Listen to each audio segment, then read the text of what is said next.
Vous avez la parole.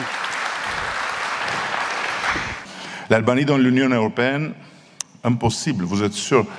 Alors faisons-le. Et permettez-moi de vous dire pourquoi je souhaite que cela se produise, pourquoi je pense que ce sera bon pour l'Albanie et pour l'Europe aussi. Historiquement, nous vivions dans de très petites unités humaines, de tribus et d'ordres, et lentement mais sûrement nous nous sommes organisés en États-nations. L'édification des États-nations visait à surmonter d'énormes défis, parce que souvent ce territoire était composé de personnes ayant des identités, des ethnies, des langues et des religions différentes. Quiconque connaît l'histoire des Balkans sait que cela a été particulièrement difficile dans notre région. À quel point ce défi était réel, nous l'avons vu même dans les guerres d'il n'y a pas longtemps en Yougoslavie dans les années 90. Les États post-yougoslaves qui en ont résulté sont cependant devenus des États stables et pacifiques.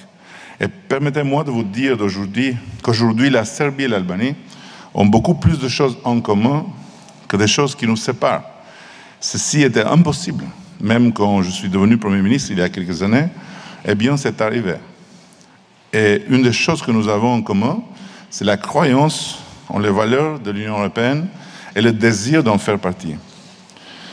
Alors, je dis honnêtement, avec humilité, avec admiration, que je ne crois pas que l'humanité n'ait jamais tenté un programme politique et économique plus ambitieux que la création de l'Union européenne. Le processus, il a été troublant, il a traversé une crise majeure, a connu beaucoup de hauts et de bas. Avec Brexit à l'ordre du jour, en ce moment, il y a une baisse.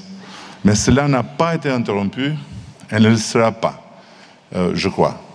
Il existe de nombreuses régions du monde qui sont beaucoup moins diverses que,